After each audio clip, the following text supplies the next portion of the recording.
Next up we have a short play called The Interviewer. This is one of our longer pieces, so sit tight.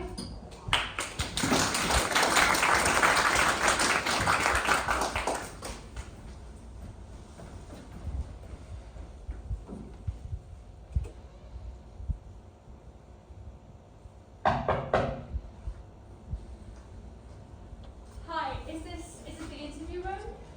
Yes, come in. Take a seat.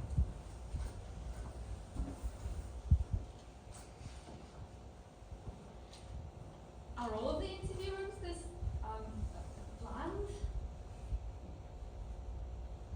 For someone who runs a Christmas shop all year round, every other room may seem underdecorated. Now, yes, I'm unable to feel comfortable unless there's a million shining things around me. It must have been, you must have really liked Christmas if it was you who chose to interview me. I didn't. Wonderful. Wonderful. So how does this work? I have prepared 3 questions for this interview. If they're not satisfactory to you, feel free to ask me to change or amend them. Take your time in answering them, and do not feel limited in your response. Are you ready to begin? How formally you speak to such an unserious person as I. Yes, I'm ready. You own a Christmas shop Ha! That's fine. Here. that runs all year round. What are the motives or inspirations behind its creation? Well, my late wife. You see, Christmas in a small German town is different than it is here in London. We celebrate in the evening on the 24th. We sing and we bake. Neighbours come to chat or to help. There's a sense of community which I have not found here. And it snows. You look outside and the trees, the hills are all shiny, as brightly as my shop. Ever since we moved to London, never once have me and my wife seen snow settle and sparkle. When I went to Germany to see my nieces and nephews, it snowed like it had never before. A weather-shaped consolation letter, perhaps? My wife was more beautiful than the snow. Thank you for sharing that with us. Now, on to our next question.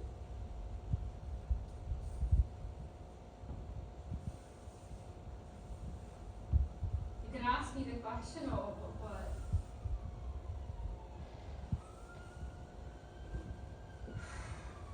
Okay.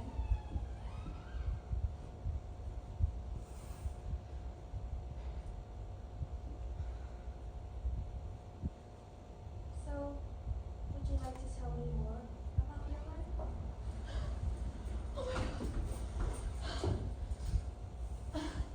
Hi, I'm Polly Zimmer. I'm supposed to have an interview with Community Chronicles. Another Christmas shop owner. They have found a soul. No, I sing. I'm a singer. Polly Zimmer, your interview. A singer? Anything I would know? Probably not. I just sent a new song to the label though, so hopefully, Polly Zimmer, your interview. Zimmer! You're German, no? No, but my great-grandparents were. Yeah, Did you ever spend Christmas there? I did actually. Yeah, when I was a child, quite a lot. They lived in the country, so there was always lots of snow. Quite different to here. See, evidence to my claims. Polly Zimmer, your interview is the same time tomorrow. Please come back then. No, it has to be today. I checked my calendar like a million times. Did I overstay my welcome? Drag the interview on too long? No, the interview is tomorrow. Couldn't you interview me after? No, Why not? Ha! Jinx. the interview is tomorrow. My day ends after this interview. All right. Must have gotten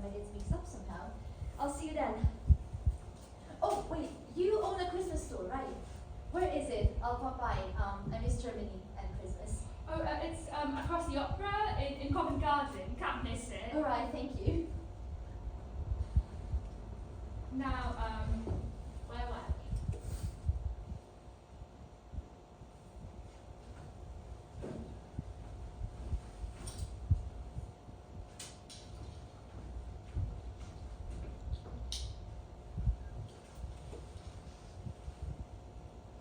I have prepared 3 questions for this interview. If they're not satisfactory to you, feel free to ask me to change or amend them. Take your time in answering them and do not feel limited in your response. Are you ready to begin? Yes, but is there any way we could change the light in this room? Feels cold. I cannot change it. Do you have a heater maybe? Or a blanket? No. No worries. Please continue. To begin, can you tell us about your involvement in the actions of the European Commission and Hungary on LGBT content? Yes, I assisted in constructing the case against Hungary on behalf of the Commission. I don't normally involve myself in EU matters, but due to my intricate knowledge of Hungarian, EU and human rights law, I was asked to assist on this case. Can you talk us through the details of this case and its significance? Yes, so basically, end of May 2021, members of the Hungarian parliament submitted a bill which, on its face, had the aim of protecting children from potential paedophilic influences from books, social media, and the like. The bill was then adopted in Hungarian legislature at the end of July.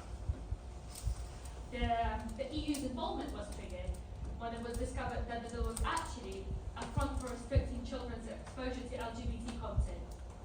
Subjects regarding the LGBT community were banned from schools and could only be televised after 10 p.m. Essentially, the bill spread the idea that the LGBT community was a harm to society and should be regarded as something to fear. The Advocate General concluded that Hungary breached important EU laws, those protecting democracy and human rights. It's significant. Well, on the positive side, EU and most of its members have condemned Hungary's actions. And on the downside,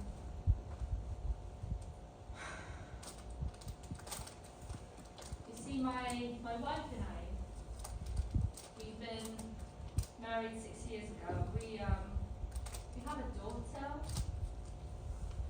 She and I, we spent our whole lives fighting to feel comfortable with who we are.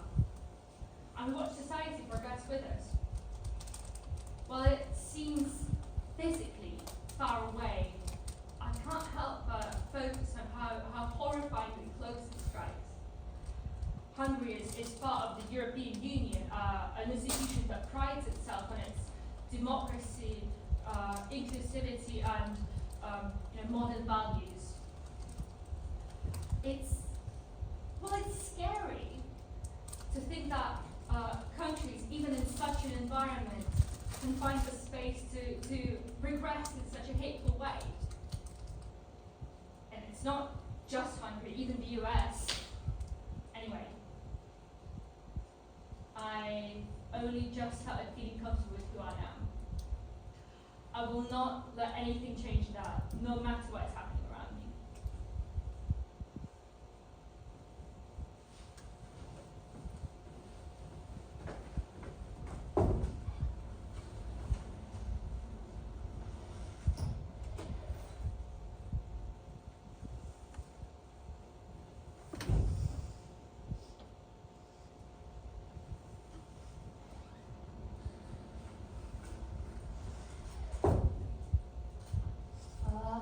Hello?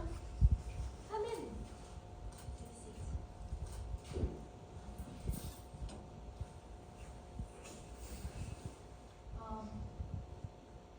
This room is so bare. Oh, sorry. Oh, that was so rude of me. Sorry. I tend to be honest when I'm nervous. I suppose it's a good room for interviews. It's free of any biases.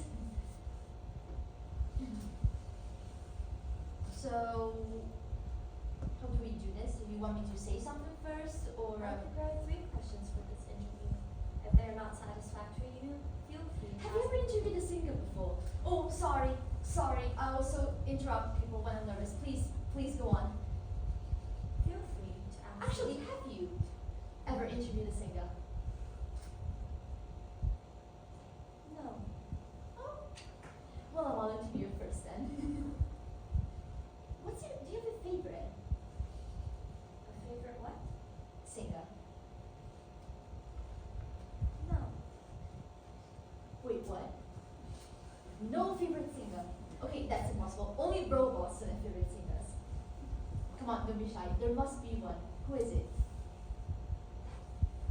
I won't judge. I don't have one. Oh well, you must be a robot then.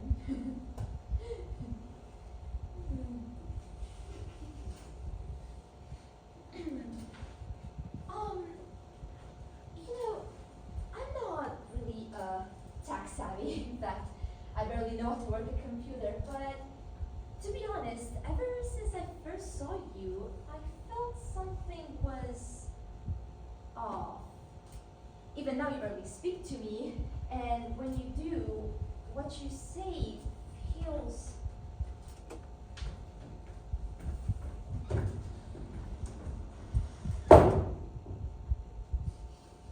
Programmed.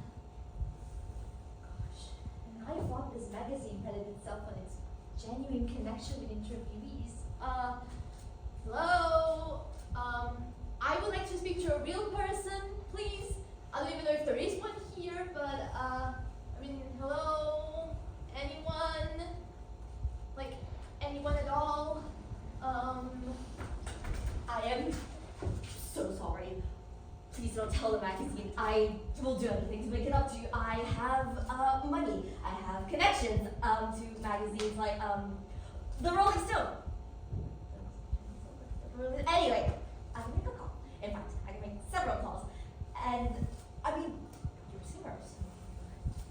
Do you like the Rolling Stone? I've never met a singer who doesn't want to be on the Rolling Stone, so if you said no, you would be the first one who said no. Are you saying? Definitely not saying no, but you're gonna have to do more than write me. What do you mean? I have lots of questions about this entire situation. You're reporting me. And what would I be reporting you for? I don't know, something along the lines of using technology to do a job for. Why are you doing that? I'm not giving you any more information to use against me. Okay, listen. I want this interview to happen. I like this magazine.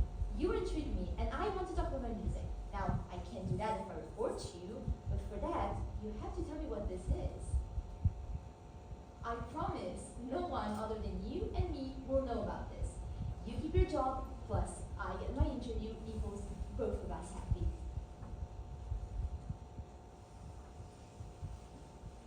You just found out I use a fake projected version of myself to conduct interviews and use what? Me to interview you? Yes. I want you.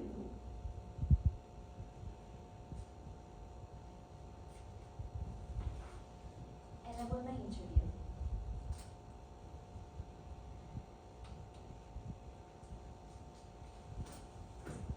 Okay. Okay.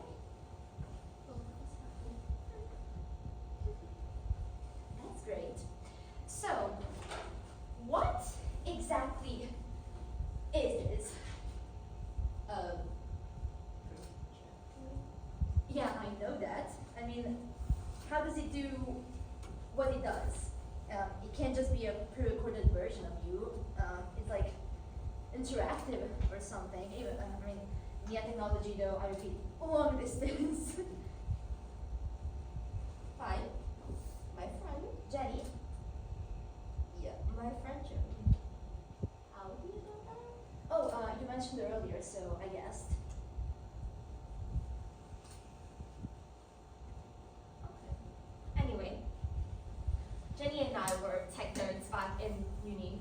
When we had our 9 a.m. classes, all we could think about was, wow, I wish I could stay in this bed right now.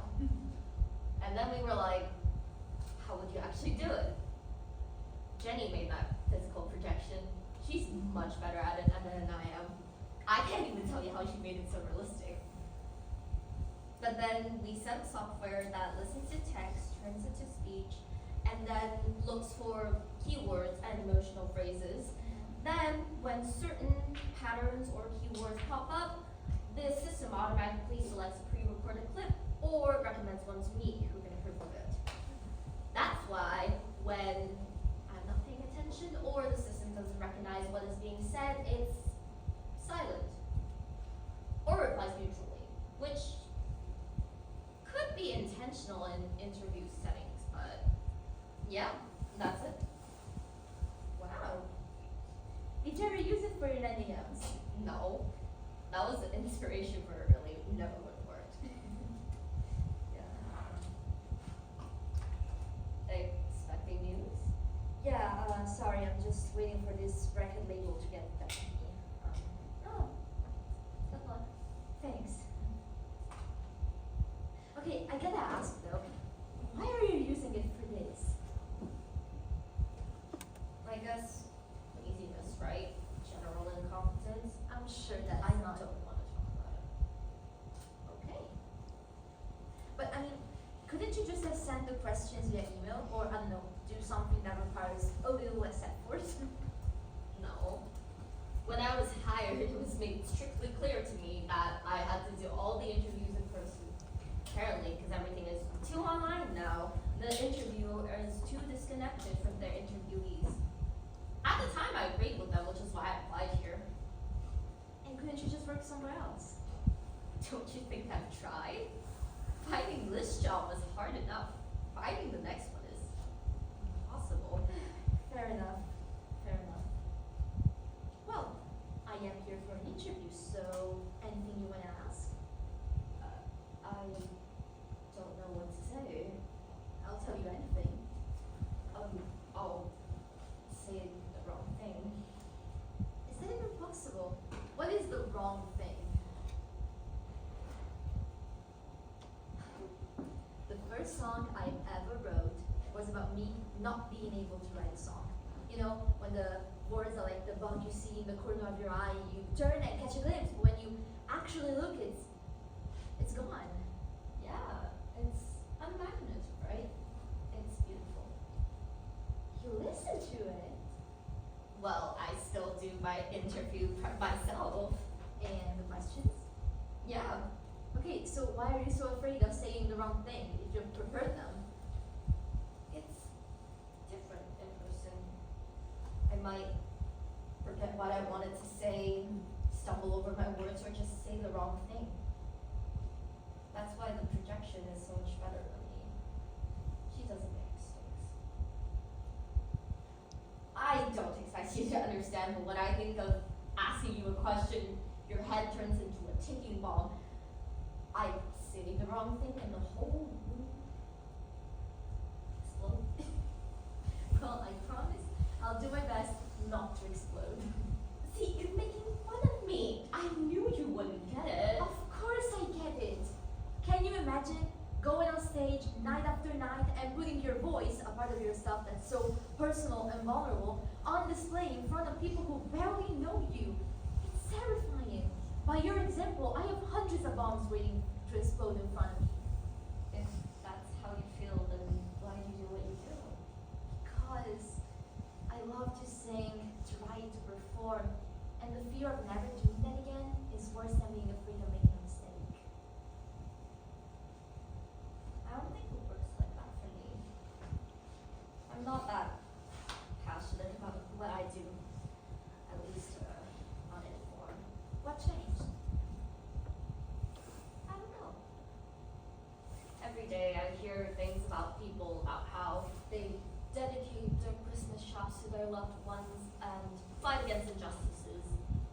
And I just sit there, listening, writing it down, absorbing it in a way. On my bus on the way home, my body feels full of other people's lives and accomplishments. It's a lovely feeling, like floating above all the other passengers.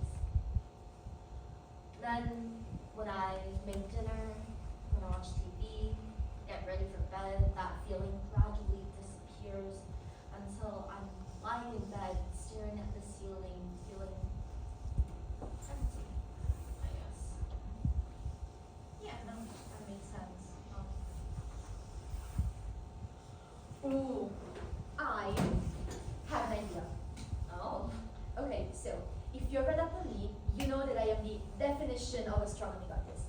Record labels don't want what I have, barely anyone will give me interviews other than you guys, and getting to my gigs costs more than I make from them. Oh, I'm sorry. No sympathy.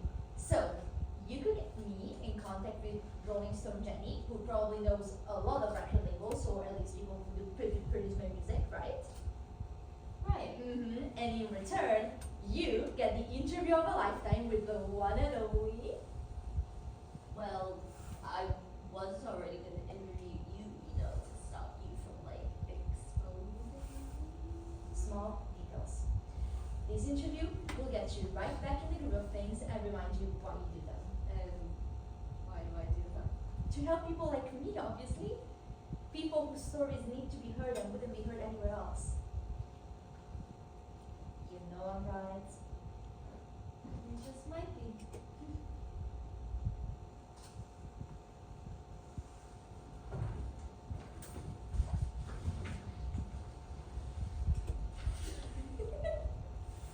There is no way you actually fell off that stage.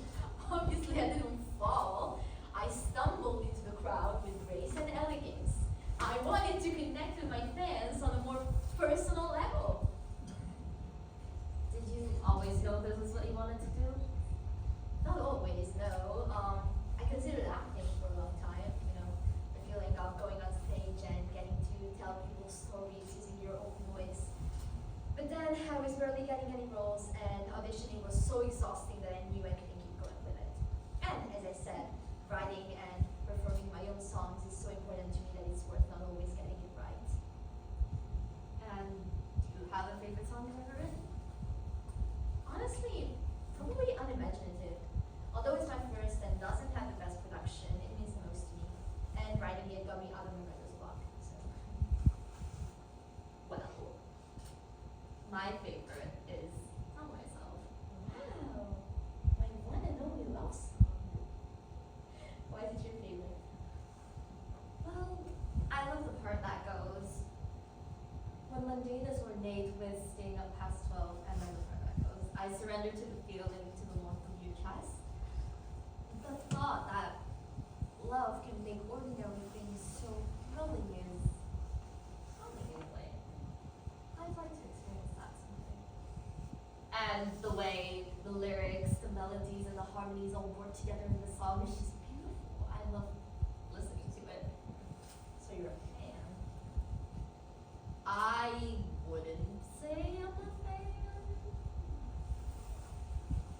Wait, does this mean that I'm your favorite singer? Well, you're definitely up there. Really? Especially now.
This isn't just mistakes, though. This feels like failure. Nothing will ever happen if I can get the record label to sign me. That's not true. Look what you've achieved so far. I'm not sure it's enough. Don't say that. Look, I will do anything I can to help you. We'll call the Rolling Stone, we'll call Jenny, and if not, we'll call more people. Maybe working at this magazine gives me some sort of in with the other magazines. And we'll do more interviews and we'll send them to other places that might want them and what? You do more interviews. With me, in person. Well, of course, as many as it takes. Wow. You really want to see me again that badly? I want to help. And see me again.